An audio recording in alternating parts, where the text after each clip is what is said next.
Welcome to Quit to Win, or the show where we explore the moments people had to let go of destructive pattern, limiting identity, and the internal battle in order to rebuild their life with clarity and purpose. Today guest is Jacqueline Miga, leadership strategist, author of Shattering Through Knots, founder of Leap to Your Success, creator of Leap Framework, and the two-step to Yes Decision model, and the co-founder of the Cellus executive collective, a mastermind community built for leaders are ready to scale with clarity and conviction. After more than 2 decades in corporate leadership, Jacqueline uncovered a truth that changed everything she has built from that point forward. Talented professionals do not fail from lack of ability, but they stall from lack of alignment. And the cost of that misalignment is not just professional, it's personal. Jacqueline's turning point did not just come in boardroom or strategic section. It comes driving her kid to school, a quiet, ordinary moment that made something undeniable that she needed a chat, a different course entirely. It's really a pleasure and honor to have you on the show. Thank you so much for having me. It's a great introduction. I love it. Yeah. Yeah, thank you so much, Jacqueline. So you were driving your kid to school and something shifted. Take us back into that particular moment. What was happening in your life at that particular point, and what did that ordinary morning make ordinary? So what was really interesting is, so that was basically in 2018.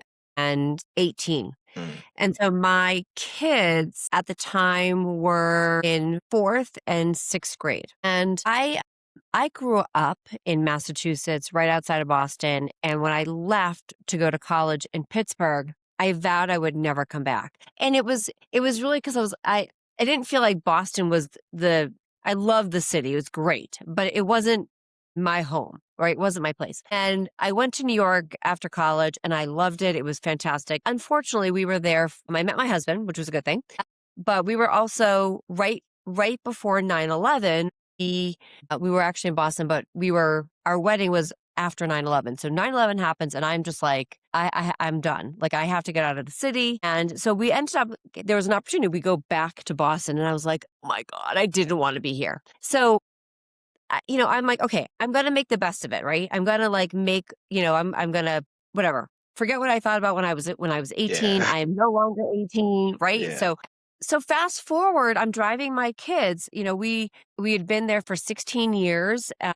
My kids were, like I said, 4th grade and 6th grade. I'm driving my kids to school, and it's Katy Perry's song comes on the radio, Roar, and it hit me like a ton of bricks. It was like I'm not roaring. I'm not standing at the top of any mountain or anything saying, yes, I'm doing it. This is like awesome, right? And I kept thinking about like something just it was like it was a big it was like what's going on? And then I remember it was like right around that same time, like maybe it was that same day that literally somebody said something at work and they said something that just, it kind of floored me too. It was like all on the same day. They said, they were talking to somebody else and they said, I don't know if that's going to be good for your career.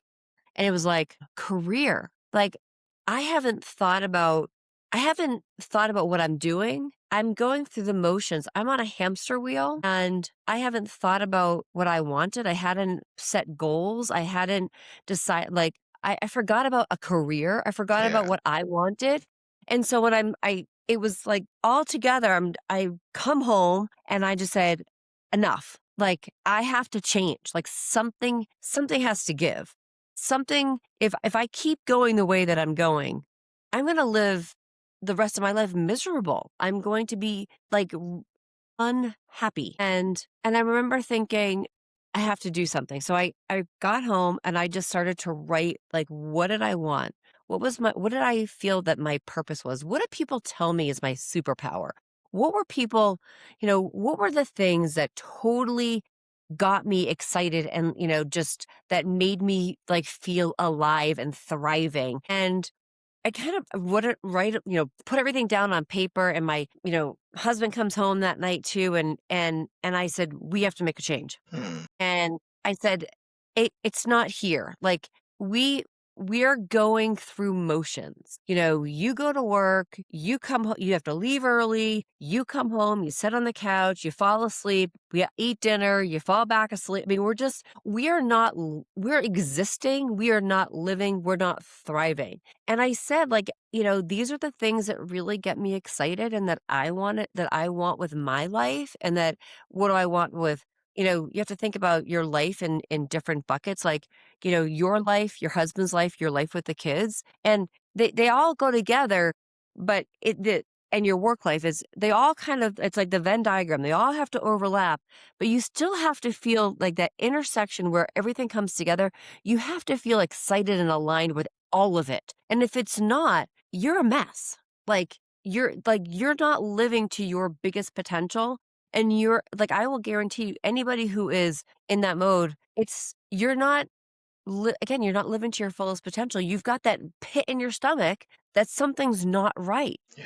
And I just said, okay, from here, like, we have to live with purpose. We have to live in alignment. We have to live with where we want to go. And I kid you not, like, literally that happened, that was in we February of 2018. Literally three, May, so February, March, April, May, so 4 months almost today. We basically went out to Reno, Nevada to explore an opportunity. By August 7th, I was in a new house in Reno, Nevada. So it like just sitting down and doing that and realizing we need to make a change, and then having things like you can set your mind to do something. Yeah. It comes to fruition. Like this opportunity just, it didn't just, I mean, you can call it manifesting, whatever. It appeared because you're open to hearing and seeing things. And then I can go anywhere with what I do. We literally, came out here May 27th, 28th, 29th, literally came home, told our friends that we were moving to Reno, Nevada, and they were like, what? And literally, 8 weeks later, we were here. I mean, make stuff happen. Yeah, amazing. Yeah, thank you so much for sharing that. Yeah, such more like a striking moment. The decision actually more like how become the reality. After sitting down to think about it. Yeah, and so now you actually teach that vision without strategy create frustration, and strategy without mindset create burnout. Which of those did you experience yourself, and what did those seasons actually cost you before you name it? It's true. Strategy, you need to be aligned. For me, I was completely out of alignment with where I was going and what we wanted to do. And then what I thought I was doing for my life and my business wasn't really right. So, once you flip that switch and you realize that, okay, I need to figure out what I need to be aligned with, and then I can set my strategy to help me with that mission. And it's amazing when you do that, because that's because then the strategy that you're looking at and the things that you are doing are pushing towards the right goals. You're working towards things that are aligned with what you want. You could have a strategy to, and say, you know what, I want to be the best, mountain biker. And you're going to do all these things and create this whole plan to do that. And you're going to strategize on how to become the best mountain biker. But if being the best mountain biker is not aligned with really what you want, then you're not living to your truth. And you're not going to wake up every day, feel empowered and with a smile on your face. Yeah, amazing. Thank you so much for sharing. So also you build our three international system of leap, two steps, yes, and relationship capital. These are not abstract concepts. They came from somewhere. What was the gap you kept watching talented people fall into that made you build that particular framework instead of just giving advice? So let's talk first with the LEAP framework, because I'll do both. So the LEAP framework basically came from partly my own journey, and also what I was seeing with other people that, the L is leveraging communication and your strengths. If you cannot leverage and know what your strengths are and know what your superpowers are, and what you're communicating, what the words are that you're communicating to yourself, if all those are not right, then it starts with that. It starts with the words that we're saying and how we communicate and what we're building on our strengths. So that's where where the L comes in. The E is the energy. Energy is looking at what and how you are getting and feeling every single day. And part of that starts with that vision, your mission, your alignment. It has to go back to what you're saying to yourself every single day. So those kind of tie together. And then once you know where you want to be, where you want to be, where you want to be focusing on, then you can start, and what that mission and vision is, then you can create the action plan. And the action plan goes around what the L and the E stand Yeah. for. And then the P is performance. We do all these things, right? Every single day, every single week. But then do we sit back and look at it and say, okay, what worked? What didn't work? What do I need to adjust? So performance is taking the time to measure, monitor, and adjust. I say MMA, measure, monitor, and adjust the actions that you're doing. Look at things in 30, 60, 90 days. 90-day sprints are really great, but we still have to be looking at them because you can get to 90 days and you can be like, oh my God, I didn't hit the Yeah. goal. I didn't hit where I wanted to be. Okay, well, look, analyze. Don't lament on what you did not do. Don't like harp on yourself. Oh my God, I didn't do that. And I'm horrible or whatever the negative energy is. Look at it from the perspective of, oh my God, these are the things that I did get done, but I need to tweak things. I need to measure, monitor, and adjust what I am doing so that I can make that leap. And then it repeats its cycle, right? Then Yeah. we're always looking at that. So that came from partly for me, but then also when I started working with clients, it was quite amazing how many people I would sit down with that just did not have their vision or their Yeah. mission set out. And that starts that we have to do that. And then the two steps to yes is actually really came from when you are putting things into action. If you take one step, people always say, oh, you just have to get started. Yeah, you can take that first step. But if you take one step, what happens? You're standing on one foot. And if you stand on one foot for too long, I don't know, unless your balance is absolutely amazing, you will fall over. Two steps creates momentum. 1, 2. If you put one foot down and you just keep stepping with one foot, you're going to go around in a circle. Yeah. In order to go forward, you have to take two steps, right? So the two steps is like, what are the two things, what are the two steps that you can take today to move yourself forward? I love it as a follow-up system too. Two steps to think of things in twos. So don't just send the email and a voice message. Send an email and a message on social media, like a private message. Take two steps, then do it 2 days later. And then do two steps and then do it again 2 days later. And then after those twos, guess what you do? You say, okay, I'm going to call you again if I didn't hear from you in 2 weeks, right? Put it in motion so that you're taking two steps because one's just not enough, right? If you just do one thing, don't do it. Like it takes you need to be doing two things to move things forward. It's go to the networking event. Okay, great. You went. Guess what you have to do? You have to do the next thing. You have to spend the same amount of time following up, 2 steps. Yeah. And then, Amazing.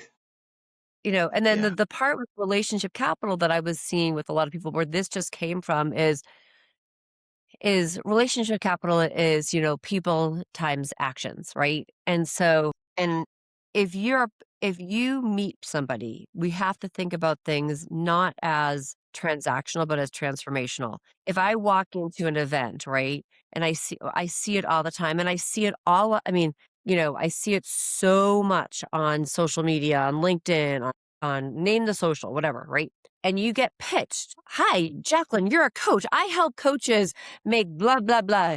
Can I help you? I'm like, how do you know what I want? How do you know what I'm working on? Do you know anything about me? Do I know anything about you? Hell no. So what am I going to say? Thank you very much. I think you need to take my relationship capital course. Come on, get to know people. The get to know part is so important because when you get to know somebody for what, then first of all, you don't want to do business with everybody because Yeah. there's going to be some people that you're going to do business that you're going to meet. You're going to be like, that person is not my Yeah. jam. I don't want to work with them. Or you're going to meet somebody like, oh my God, I want to be connected with them. They've got, we match energies, we're whatever it is. I wanted to be doing something with them. What is that something? I don't know, but learn about them. Get to, yes, go for the long game, not the short game. Yeah, amazing. Thank you so much for sharing. Leverage on communication, energy, performance, and get to follow through. Yeah, this is really amazing. And thank you so much for sharing. So you name your book "Chattering Truth Notes," True Notes, a navigating metaphor that imply most people are heading somewhere that is not truly theirs. Take us, what take people off that particular true note, and how far off course can someone drift before they feel it? So charting true north, it takes a lot of the things that I've kind of just mentioned and puts it into a workbook of practice. It's a leadership workbook, and so one of the things that we see, or and I co-authored it with a gentleman, Damian Andrews. He's amazing. The book, we see leaders not knowing their personal vision and mission, then when they're leading a company, if they don't know themselves first, then the company is not going to be aligned, right? And so somebody could be heading off course, and then it's going to take them time to actually get realigned with that and know where they're going so that they can know where their team is going, where their company is going. You cannot lead people unless you know where they want to go, Yeah, right? In the sense that, like, you know, you can have like the General Washington, okay? So General Washington is out there. He's like getting people to fight in a war, and he's not just dictating, he's also there with them, right? Side by side. But they also all know what they want. They have they're you could feel the palpable of the desire for them all to have that mission to, beat the redcoats, right? They want to all be together, and they're all fighting for the right thing. As soon as people are not fighting for the right thing for themselves, or they don't feel aligned with it, there's going to be friction. There's been so many books about that, inspiring people to be on a team to, the energy bus is a great book, right? And what happens in that energy bus? Like, he's not aligned with where he wants to go. He has to know where he's driving. And in order to get everybody else on the bus, you have to make sure that everybody is focused on the same place and the same mission, and that they feel energized about it. And the person who's not aligned with it, maybe they need to be on a different team. Maybe they need to be not within your company. But in order for you to chart your north and to chart the place that your team is going, to make sure you're on the right path, yeah, you have to all be aligned with the same vision, and people have to want and have to feel part of it. And if it's not, again, that's time to sit back and say, okay, where am I going? What's my mission? Where's my energy? What am I doing to measure, monitor, and adjust? yeah.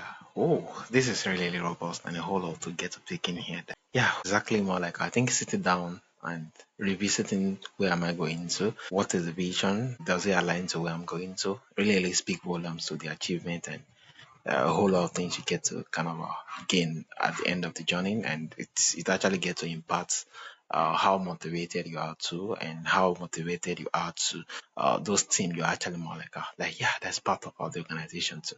Yeah, amazing. So you work with people who are ambitious but restless, successful but seeking more, driven but craving alignment. What is it about the specific combination, having results and still feeling something is missing, that you understand from the inside? So, one of the things that I do when I'm working with people, is a lot of it comes back down to the clarity, right? We need to be 100% clear on where we want to be. And it's amazing how, and I can share this from experience from myself, and I can share it from experience with my clients. We can get derailed.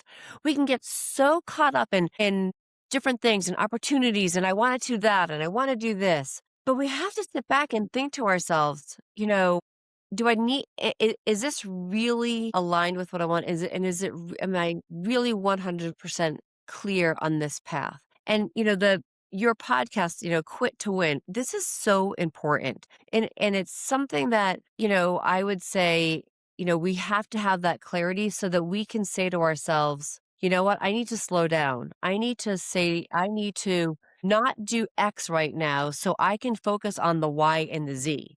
Y and Z is going to, when I can do that, and once I feel really good that that's on its own and working, then I might be able to add in the X. But I say this all the time with people. We all have shiny object syndrome. I myself do, and I Yeah. have to reel myself in and say, okay, guess what? I can't do that right now. I need to pause that. I need everything else to be moving in the right direction, and then I can add that in. But in order to win, in order to, and I've said this 100 times, I feel like, in order to go fast, we have to go slow. Yeah, yeah. This is really amazing. Thank you so much for sharing. I think it just speaks volumes. So at the end of the day, yeah, just the way you said, there are a whole lot of shining objects that sometimes get to distract a whole lot of persons from those particular goals and aspirations they've got to set. Having to slow down to review everything is really, really key so that you know what, yeah, know what to actually run. You know, it's not sorry to interrupt, but like one of the things that's really important when you have clarity on what you're doing and you know that it's easier to say the one word that we have a hard time saying, and Yeah, that's no. yeah, When you're clear, right? And you're like, and you can say, okay, you might say to me, hey, Jacqueline, I've got this great opportunity or this idea for us to work yeah. together. And I'm going to be like, oh my God, I want to because I like working with you. And then I'm like, wait a minute, let me look at this. No, No, I can't do that right now. Like, no. Being able to say no to something is so important. And the only way I should say, the easiest way to say no is to be 100% clear on where you want to go. And I will tell I'll share a little tip with people and I don't know if it'll show up on my phone, if you can see it, but on my phone, I have a car, I yeah, have yes, it says, I'm a magnet for abundance, opportunities, and luxury. And I also have my goals on here, right? That yeah, I can't see all of them, but they're listed. yeah, And if you were to look at my extra screen right now, it's right on my extra screen. When my computer is not with everything open, guess what you see? Same thing. And why is that? And the reason is because I want to see what my goals are and what I am focusing on right now. And if what I am focusing on, if the opportunity does not align, then I can say, thank you so much, but no, not right now. yeah, yeah. Amazing, amazing. With clarity, it's easier to say no. Yeah, Mhm. amazing. So your two-step or to yes model is built to eliminate hesitation. What is the most common reasons why high performance hesitates at the next level, and what does that hesitation cost them the longer as it goes unaddressed? So I'll share this in the sense of where two steps comes from. And I was sharing before about talking to people and follow up and actions, right? Take two steps. The hesitation comes when people don't follow up because they don't know what to do. And so when you have two steps, you know what steps to take. So, and what happens when people hesitate? What happens? You go and you meet somebody, okay? And yes, I'm a big believer in it's still a believer in business cards. But let's say you meet somebody and you get their business card, okay? And then you go home and think, all right, I'm going to follow up with everybody tonight. Well, then tonight happens and, something happens with your kids and whatever, it doesn't happen. So the next day you go, all right, I'll just make sure I do it tomorrow. Well, I would say to you, did you put the time on your calendar to follow up? Is there a spot there? If not, well, that's a number one. That's one thing. You went to the event. So that's step one. Step two is the follow-up time. You have to make the time. But if you don't do that and you hesitate and you prolong the follow-up, then it feels awkward and then it's missed opportunities. And so the cost of hesitation is missed opportunities. But the biggest thing to remind ourselves is that following up with people, 80% of sales are made after or between the fifth and 12th follow up. Okay. The fifth and 12th. And I would say those are old statistics. I would say now, because of all the things that come at us, because we have so many different ways to follow up with people, I would say that that's probably more like 12 to 20, right? But the whole point is that when you don't take 2 steps and you hesitate, you're going to miss opportunities. You're going to miss the connections. You're going to miss building relationship capital. You're going to miss a conversation that could lead you to your next best thing. So take 2 steps and don't hesitate. Put your Yeah. big boy and girl pants on and take a breath. Oh, I can do it. Yeah. And then when you do it, celebrate it. Like celebrate it. Do it and celebrate it, right? Yeah. Amazing. Hesitation happen when you don't follow through. Yeah, just follow through and be the holder of relationship capitals and holder of stuff. Yeah, thank you so much for sharing. So, from our audience who would love to reach out to you to explore this more and to get your book, how can they reach out and where's the best platform? So the best 2 places you can find me. You can go to my website and I'm switching things over. So it's my full name, Jacqueline Strominger. I will spell it, which is JACLYN Strominger, STROMINGER. So JacquelineStrominger.com. So go there. You can connect with me there, or go to LinkedIn and connect with me on LinkedIn. I would say anybody who wants to have a little bit of clarity, I do a clarity call, 30 minutes. It's complimentary. I would love to have a clarity call and strategize on how you could actually take the greatest leap to your success. Thank you, Jacqueline. And thank you for bringing this clarity of this strategy and the honesty to quit to win. Yeah, you're a reminder that the moment of truth does not always arrive dramatically. Sometimes it arrives on a Tuesday morning in the car with kid, or the only questions is whatever you listen to is one this audience will not forget. If today sparked something in you, share this episode with higher achievers in your life who is successful but relentless. They have been waiting for someone to name exactly what they are feeling. Yeah, remember, momentum is a decision and you can make it today. Once again, a pleasure and honor having you on the show. Jacqueline. Thank you so much for having me.